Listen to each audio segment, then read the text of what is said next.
all I knew is we're having a test to make sure everything's okay. So a couple of days later, they called us back. A few things threw up some red flags, but it was nothing definitive. And then on that day, they did a high-powered ultrasound, and we learned on that day that we were going to have a boy. We didn't know it up until that point. And then we learned that our boy was going to be born with Spina Bifida, and we were like, Spina. What, you know, your brain's going, okay, not good, something's wrong. And then, so what is that? And so they started going through all this litany of just this and this and this and this and this. But the big one that just was the brick upside my head was the doctor looking at me and going, you know, your son will probably never walk.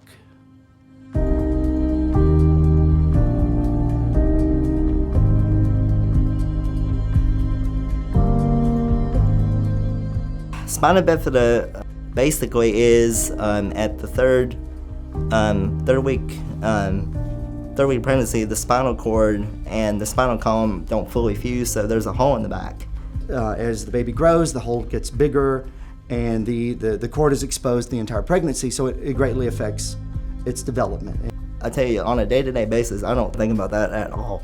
I've always looked at, or at least always tried to look at the positive side of things, even when, like, on my hospital visits and surgeries, and I always, like I said, I always try to look at the positive aspect of the difficult circumstances. In 2015, we had eight trips to ER, 4 in an ambulance, a bladder rupture.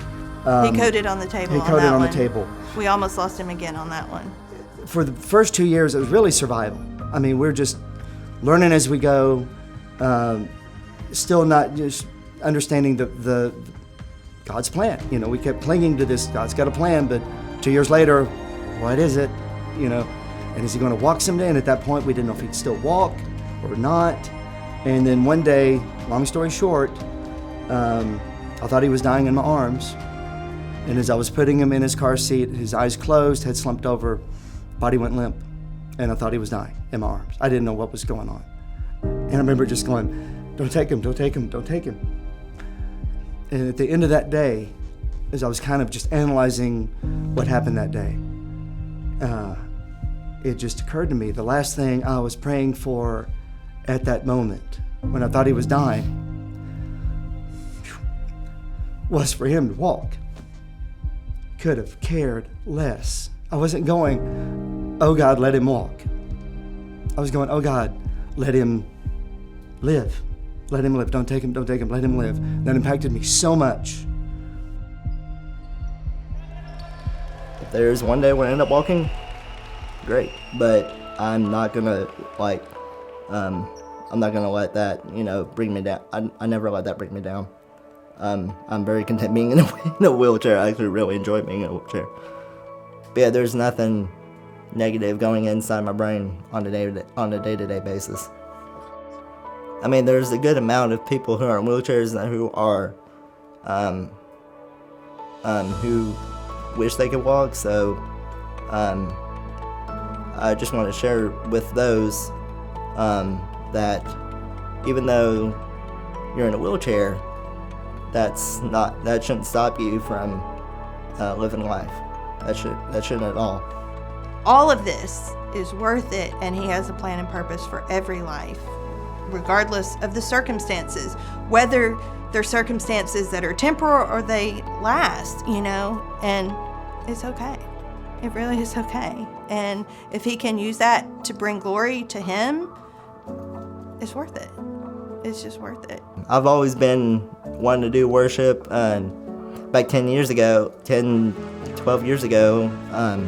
me and my family actually did worship in children's church. And I'm playing a lot more now because me and the family are doing worship at our church back in North Carolina. So every day I'm constantly playing guitar, and I love it. That's the one thing I look forward to. One of the main things I look forward to every day is getting that guitar and singing, and I hope to do that a lot more. We know we live in a broken world. We knew that coming into all of this.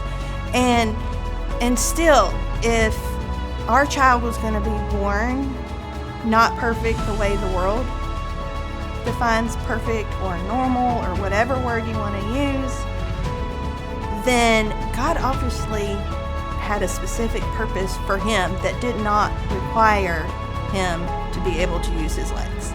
And boy, were we right on that one.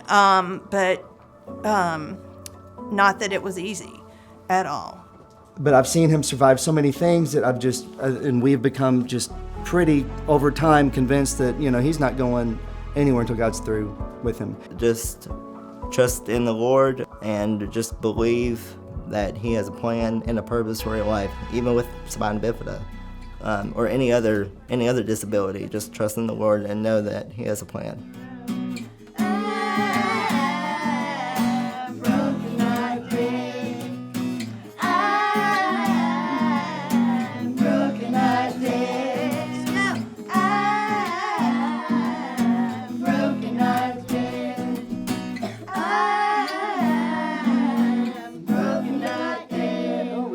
Great.